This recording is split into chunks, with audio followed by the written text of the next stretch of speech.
All right, so after a month, I am finally back. Get my audio stuff straightened out here. Hopefully everybody can see and hear. Let's see who we got in here. Chris Beck, what's up, brother? Appreciate you. Yeah, it's been a while. So 5 weeks and finally back from Warrant Officer School. So this is going to be quick, 30 minutes or less because I do have to work tonight. So we got Earl, we got Lance, and Shaggy Rifleman. What's up, brother? New Mexico Air Gunner. Yeah, I got you there. Yeah, unfortunately, I got back yesterday evening really late and already heading back to work tonight. Appreciate you, Kent. Yeah, everybody's doing well. Happy to be back, that's for sure. Shaggy. Yeah, so we'll see how many people pop on. Oh, what's up? We got Mr. Rick. Let's see. Another infamous YouTuber here. Shaggy Rifleman, the best $700 I ever spent. Got a Rain 2.0. Nice. Got Ian. Yeah. Looks like we got a few people jumping on, so I'll just get right into it.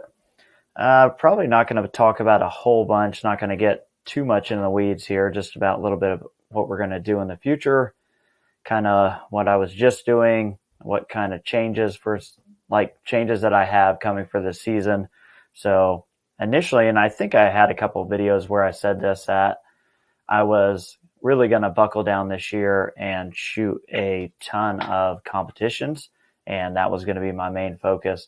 Well, I have another bit of training that's going to take me out of the state for like 5 months. So I'm going to be gone from June to November, and I'll be filming and shooting. I just won't be doing it here, so it's just not going to be as easy as I originally thought. So I'm probably going to shoot one more competition in my region for PRS before then, and then I'm going to move regions and start shooting again over there. So a little different than what I had anticipated, but kind of got to roll with those when you're doing military stuff. Let's see what else we got here. Tony, Big Country, Ian, what's up? We got Anthony.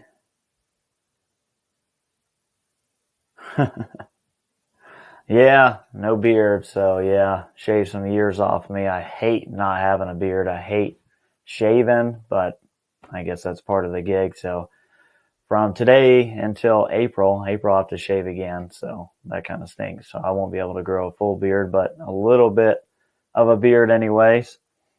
But yeah, for the future, so I'm shooting in April. I'm going to shoot a PRS match. I'm going to keep tinkering a little bit with the air rifle stuff.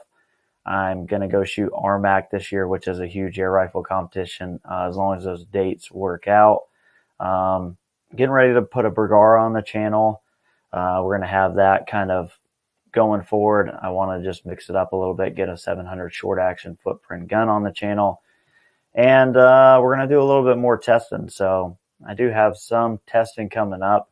A lot of people are asking about it. And apparently, to me, it's not that big of a deal, but barrel tuners, every day we turn around, somebody's asking about barrel tuners. Not really my cup of tea, but I am going to do some in-depth testing on some barrel tuners just to see what we can get out of them and see what the deal is. Let's see what else we got jumping in here. Vinny, Gary, MXJ, what's going on, guys? My brother hanging out there. We got John, Barry, Rodney, I appreciate you. Yeah, hopefully have some of your stuff on some videos coming up, Rodney. So that is a sole proprietor of ncprecisionoptics.com. They're the guys who we have the code Pursuit through them, and they sell Athlon. They got some of the best prices, and they're a local company for us, and he's a Mill LEO guy, so just a good guy to buy from if you're not into the chain store deal, which I recommend. And he's really easy to work with. You can just email him, go on his website. Really good guy, really easy to work with. Now, if you're looking for an Athlon, that's pretty much the only place that I tell people to go for Athlon stuff. Let's see, we got Mr. Tim Rink, Mr. Jeff, we got Dennis out here, Daniel. Yeah, and I shot some of those videos that you guys were watching, obviously, before I left. Some of them I was, shooting and I kind of anticipated. So I waited to release today's video until today because I knew I wouldn't be able to respond to comments until today. And I knew that the video that released today, which was the 100-yard group shooting in the kind of less than ideal conditions, but the factory barrel versus Alilja, I knew that would bring out just a ton of comments about, oh, the groups, this or that, weren't that great. Cause I think, because of YouTube and because of how people post on social media, everybody thinks that, these precision rimfire guns shoot half MOA at 100 yards every time you pull them out, no matter what the conditions are. And, if you've got that rifle, good on you. I've seen a lot of rigs and a lot of really nice rifles, and, the money and the cost of the rifle and the setup doesn't take away from what the wind and the environmentals can do to your group. So it's just reality. And hopefully you guys know by now we don't cherry pick groups. So I went and I had a day to shoot that video. I shot it. The wind conditions were what they were, and I knew it would kind of bring some speculation on that video, and we would get some interesting conversation in the comments going with people that, kind of are their 10-22 shoots, 0.3s at 100 yards every time they pull it out kind of comment stuff. But so far it hasn't been too bad, but I'm sure it's going to get more interesting as the day goes on. So yeah, Chris Beck, you're right. Look, I've been in the military a long time, and if you've been around the military, then and you're an NCO, then you're going to see a lot of rigs, and in both contexts, in both senses. Stand up with Chris. Made it home just time for that Fayetteville. Yeah, that's right. Yeah, I'm out towards Greensboro, and the pollen's no less worse here. You can see I'm like kind of jacked up with allergies and stuff. I was in Fort Rucker, Alabama, which is very close to the Gulf there, and they have a whole different set of trees and allergies and pollens, and that jacked me up for like 5 weeks. And now I come back here to North Carolina, and it's so yeah, playing this pollen and allergy game for sure. Let's see who I missed here. Shooting Addiction, nice to see you, brother. Appreciate it. Yeah, Mr. Dennis. Yeah, appreciate you, man. So yeah, that gun's like evolving and evolving. So now, obviously, we're not going back to the factory barrel. That 457 for the project gun. That is, what barrel is that on there now? Not the Alilja. I'm drawing a blank, but we have the new barrel on there, and I'll think of it in a second. This is what happens when you're away from the game for 5 weeks. Apparently, forget everything, and it's in the XLR chassis, so it's pretty much going to stay like that. We may change optics at some point, but the next round of testing we're going to do with that's going to be 200 plus yards. So we're kind of done shooting that at 50. But that, we started out with a stock gun. Now we are where we are, and we're going to keep pushing it and see how far we can go with it. So I'm excited to see too. And I actually, from what you guys have seen, I haven't tested that gun any further than that. So the videos that you've seen is as much as I know about it as well. Daniel, I appreciate you. Hopefully you weren't having too many withdrawals. That's why I was releasing some of those videos, so you guys would have something to kind of keep you going. Oh, that's interesting. I didn't know that. Poor's like me. No, I hear you there, man. Arkin Optics is raising their prices after today. That's interesting. I'll have to check them out. I'm not sure how much they're raising it, but I guess that's inevitable of these companies as they gain popularity. And I appreciate you, Rotten. Yeah, I mean, you got to watch, YouTube, and not really YouTube so much, because I think most of the YouTubers are pretty realistic about things. But, the social media, Facebook, man, is like the worst place to gather information, because while the vast majority of the groups are full of good people, that there's always those people that just, post ridiculous things, unrealistic stuff. And, a lot of people go out and buy a rifle, and then they go shoot it, and they don't get those same results. They get discouraged. And I really hate that about the shooting community, that people kind of, hang their hat on group sizes they post on social media, and then they claim, they shoot whatever rifle. quarter MOA at any yardage in any conditions every time they shoot, and it's just not reality. That's not reality for most centerfire guns.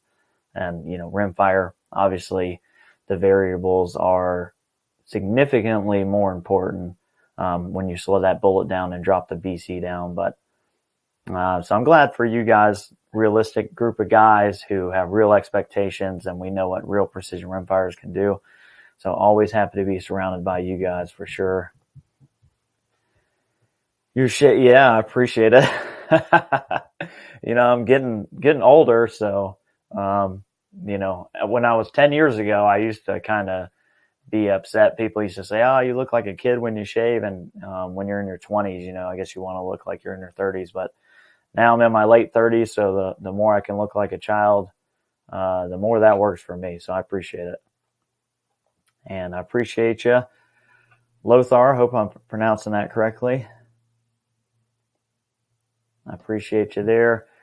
Yeah, so I'm glad you put that, Shaggy. I'm going to try and update the website. Obviously, I haven't done that in the last 5 weeks. I don't think I did it in the 2 weeks before, but I do want to change that. I try and keep the gear current on there. If you haven't visited the website, I have links to all these guys. They're not affiliate links. To the rimfire stuff in large, if you don't know, is completely unsponsored. From ammunition to optic, I do have manufacturers that give me products to use. Those are manufacturers that I seek out and ask for stuff for, but there's no money exchange. There's no contractual stuff. I use what I want to use, which is great for me, and that's the way I want to keep the rimfire stuff for as long as it's on here. Because honestly, the manufacturers are easy to work with, and I get to pick and choose what I want. So if my favorite scope company today doesn't make the best scope tomorrow, then it doesn't matter to me. I can go to whoever I want to use and say, "Hey, send me that. Let me use it on the channel." Or sometimes, it's a discount. Sometimes it's nothing. Sometimes it's a free optic or a free set of rings or whatever. But I'm glad you brought that up. I'm going to try and update that website here in the next few days. We got North, which is aptly named, who's from Vancouver. I feel sorry for you. It's getting up towards 70 in North Carolina. We had hit 80 degrees in southern Alabama at one point, and I'm glad to have some warm weather for sure. I know you have no warm weather. And what ounce weight do you recommend? So I set every Timney the same. And so the Timney triggers are like advertised at like a pound or something like that, 1.5 pounds. They obviously go way lower. Now, trigger to trigger, that ounce is going to change. One trigger may go down safely to 8 ounces, one maybe 10. But best thing to do, set it up in the rifle and turn the weight down and test it until basically the sear starts holding the firing pin back, and then start bump testing it. And initially you're going to bump test it. You can kind of hit the back of the receiver or the bolt, and it's going to set the gun off. You want to keep increasing pull weight until you can bump test it and it doesn't go off. And then I'll go like an eighth or a quarter turn past that just to make sure. And whatever that ends up being is kind of the weight that I run. And typically with the Timney, it's like anywhere from 8 to 12 ounces, something like that. So it's pretty light. So pretty good there. Yeah, Bergara power. So I'll have a B14R. I'm trying to work that out right now. I have an MDT ACC chassis for it. I have a Timney hit trigger on the way. So I've kind of got all the pieces of the puzzle. Just need the Bergara barreled action, and I'll have that figured out this week, one way or the other. So maybe not next week, but the following week after, you will start seeing Bergara content mixed in with the CZ. And we'll probably do some head-to-head stuff too once I get some good shooting ammo for the Bergara figured out. And I appreciate you, David. Orange Smoke, nice to see you, brother. Thank you. Trying not to miss anybody here. John, I appreciate it. Richard Fisher, thank you, sir. Let's see. Got to ask, I tested 10x and no less than 18 of 15 misfire shot for my 457s. Is that common? It's not common, but it's not uncommon. So Ely is a harder brass. Typically when you see that, it's head spacing. So maybe your head spacing is a little bit on the loose size because the Ely ammunition has a thinner rim thickness. So for me, like the Lilja and stuff like that, it's no problem. And 90% of the barrel configurations, it's not a problem. But you may have a factory rifle that is on the edge of the tolerance limit. So, they target a headspace and it can drift a little left, little right. And you may be on the backside on the looser end of head spacing, and that might be causing those misfires. So it's kind of luck of the draw, but I would say as a general statement, 10X doesn't have any problem with ignition. The problem is a thinner rim thickness, and if you're got a loose headspace, then it's not going to be consistent. 99% of rifles, it's going to fire every time. You get in a little colder weather, 1 out of every 100, you can have a misfire. It's a little bit more. I would say it's 1 out of 100 for like the Eley with a harder brass, 1 out of 200 for other ammunition, but really just depends on your particular setup. I've had great success and pretty much only run Eley. So let's see. How was that first monster in 5 weeks? Actually, it wasn't that great. It almost killed me. And I've only had 2 since I've been back. So I had 1 yesterday when I left, and then I had 1 today. Warrant officer school got me addicted to like coffee. So now I'm like a coffee drinker all of a sudden. So I could not drink Monster and be happy drinking coffee. But let's see, David. Yeah, mine would only go to 8 ounces. Yeah, that's which is pretty good because it's not advertised to go that low. They just kind of commonly do. But yeah, I mean, 8 to 10 ounces is kind of where mine ride. Your mileage may vary. Let's see. When you shoot as a Magnum application piece is closest when shooting, you have 30 or 30. So there's a specific reason why I don't talk about magnification while I'm shooting, and that's because when I'm filming, it's at max magnification. Now, if I'm shooting without filming through the scope, it's not. I don't shoot at max magnification. Typically, I'm 10 to 16 power for like positional style shooting. If I'm target shooting, like group shooting, then I'm at max magnification. Because you want to see as much of that target as you can, and you want the reticle and the target to be as big as possible so that you can minimize like kind of that left and right movement or variation in your group. Now, if you're shooting reactive targets like steel, you don't need the magnification. It'll only cost you time hunting targets. So that's kind of why I don't talk about that in videos, because you're going to see me shooting positional stuff, steel targets, and I'm shooting it at max magnification, but that's just for the sake of the video. So I don't kind of want to portray people to think that that's how they need to start training and shooting, or that they're doing it wrong, or that way is better, because it's not. It's just for the purpose of filming only. And maybe we'll throw that in a video. I probably haven't kind of had that put out there before. Yeah, and Shaggy was right. Yeah, that thing jacked me up, man, that first monster. Should have waited till I was back. I was driving, which it was a 9-hour drive, so I needed something. Oh, let's see.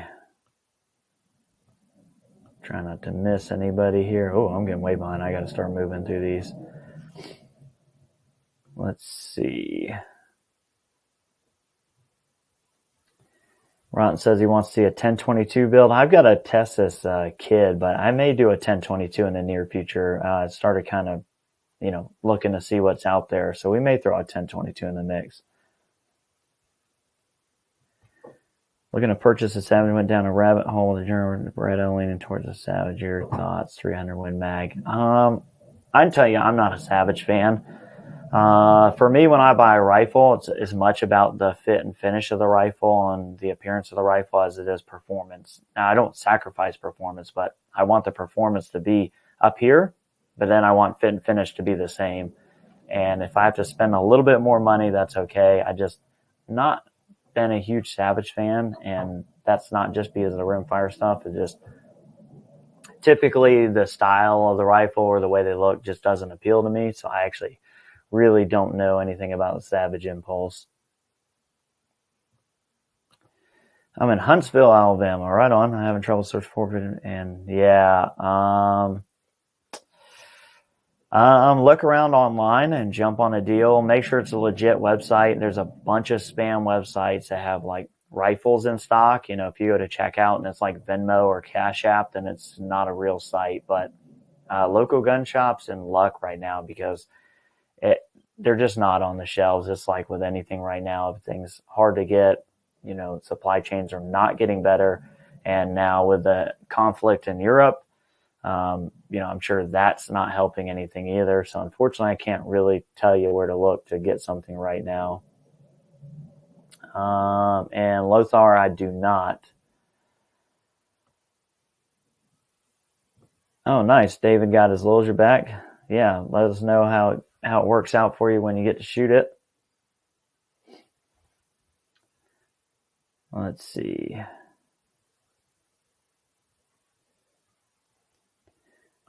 Gary, we're getting close to time to fly through these. Can you discuss Lulger barrel options? They offer a chambered barrel ready to swap out. So yeah, they offer pre-fit barrels for 457s. They come with a shim kit, but you don't need a gunsmith. They have good instructions on how to do it, and there's a lot of resources online. But Lulger does sell pre-fit barrels for the CZ, several other rifles, so you don't have to gunsmith them, which is good for people like me. I don't really want to have to wait on a gunsmith. Let's see. And yep, I'm right there with you, man. Yeah, I say when they have a bad, yeah. Another thing I see too is which is crazy. It's the polar opposite. I think from good shooters, I see a lot of really good shooters who shoot and pull a shot. Well, we'll say pull a shot and immediately react by saying, I pulled that. And I would guarantee if you were filming through a scope, they didn't pull it. I mean, those things just happen, but, shooters it's easy to blame ourselves instead of, losing confidence in the equipment or, blaming the ammunition. But I would say more than half the time when that happens, precision setups that are actually really, really good setups, tested and true, the shooters are not pulling those shots. I would say it's probably just little variance in powder, ammunition, the projectile kind of thing. Because I used to be in that boat. I used to blame every shot that went outside of the group mass. I was like, I pulled it. Until I started filming myself shooting, where I can go back and say, no, the gun started recoiling with a reticle right where I wanted the bullet to go, and it just didn't go there. That kind of flips both ways. Yeah, and I'm going to figure that out. I didn't have enough time tonight to really throw this together, but we will add subtitles for Spanish or make that an option for sure. So I will check the YouTube settings tonight and figure out how to make subtitle like a default that you can add a subtitle for Spanish. So I will do my homework on that. I owe you guys that. Not the first person that said it, so I will definitely get on trying to incorporate that in the videos.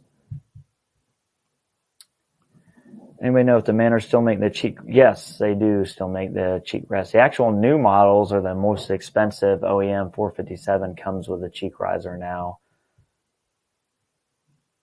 Let's see. Yeah, that's unfortunate because here Athlon is really a strong competitor to Vortex, and a lot of times, similar specs optics for an Athlon are cheaper than a Vortex. And you can go really far in the hole with this, but do your research when you're looking at scopes. Anything that's imported into the U.S. has to be declared where it's coming from. As a consumer, if you're really looking at an expensive scope option, you can look up and see where they're importing this from. Now, they're not going to give it to you. You're going to have to do a little bit of digging yourself, but it's publicly available information. And you may see that the same scope is coming from the same place. It's being imported from the same place. So you can kind of connect the dots and say, okay, this OEM is manufacturing both these scopes. So they're essentially coming from the same place. They're built to minorly different specs, and if there's a $500 price difference, is that $500 actually going towards an improvement in the scope, or is it accompanying a name? And I'm not calling anyone out in particular. This probably ebbs and flows as you go through, but just be an informed consumer and do your homework. And the scope deal gets pretty easy when you start looking in. But Athlon, I really like those scopes. Pretty much every manufacturer now is like customer service, lifetime warranty. Those are standard in the optics industry now. So the days of saying, oh, well, this company has a great, warranty on the scope, that's really not a consideration now. Everybody has a great warranty. And most of these guys are really reputable and really quick on turnaround. So yeah, do your research and make a good decision. And knock this one. I got 5 more minutes. Mr. Warriors made a press go out. How did you? So I don't think they tell you. I was in the top 4, but they don't say like 4th, 3rd, 2nd, 1st. In my category, there was Autumn's Armory, which I didn't even know they were my category, but it's basically like this super cute little girl. Like, I think she's like 8 or 9, but she shoots like full size handguns and she shoots like action pistols. Pretty awesome. And so she's like tearing it up. And I think probably her dad films her and they put it on YouTube. It's really cool. If you haven't seen it, check it out. It's pretty interesting what like she's able to do at her age and size. But she won, which is great. I mean, that's, if you're going to lose to somebody, it might as well be something like that. Yeah, I'm looking at the CZ 600 stuff. I may get one of those center fires. I'm not sure. Obviously, I'm not sponsored by CZ, so they don't give me anything for free. So I'd have to buy it just like anybody else, just like the rimfire. So we'll see. Bipods, Graham, Atlas, Accutac. I have the Accutacs. I have Atlas. I like both of them. They're both good. Like, really personal preference. Like, which one do you think looks the best? And, which one's they're slightly different, obviously, and you'll see that. But both are good bipods. You can't go wrong with either one of those. And of course, as far as the other brands, you can go to MDT. They bought the SkyPod. It's crazy expensive.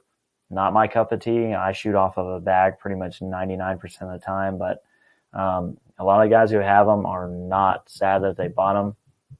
So if you want to spend that kind of money, for sure you could. But yeah, Atlas and Accutac, both great companies. Coming in 24-26, personal preference, because you're not gaining velocity past like 18 inches. If you're going to shoot Ely, 24-26 is probably a really good deal because that's how they shoot. That's the barrel length that Ely uses. And so your muzzle velocity numbers will actually match up closer to what's on the box. So you're going to get a little bit tamer, slower shooting match ammunition, but really just preference. Let's see. I have not shot an Arken. I do want to get the new one because a lot of people are saying it's really great. I have no firsthand experience. I know Joe and them, kind of raving about it. So I'd like to get one. Right now, the channel is like, I'm in recovery mode. I'm still trying to climb out of the first year hole where you spend an insane amount of money on stuff to make YouTube work. So, and I have no relationship with Arken, so I haven't really had time to reach out to see if they want to send me a scope to put on the channel. I mean, I think they're a quality scope and I'd like to see for myself. But yeah, I have no personal experience with them so far, but maybe one day. Let's see. The next match I will be at, not this weekend. I will be at the next one. This weekend was just too close. Like, I have dope, but I have a ton of stuff to do at the house, and it's just kind of too close for comfort. So I think I'm shooting the next frontline match, and that'll be the match I shoot before I end up going kind of the other region. And shoots MDT. Nice. There you go. At the FFL, that'll be a nice setup. And shoots in the ACC. Because I only have a few minutes. Warrant Officer School wasn't bad. It sucks. Your initial training. So like me, I was 16 years in the military as a sergeant first class, and to go back to being treated like a private or worse, kind of.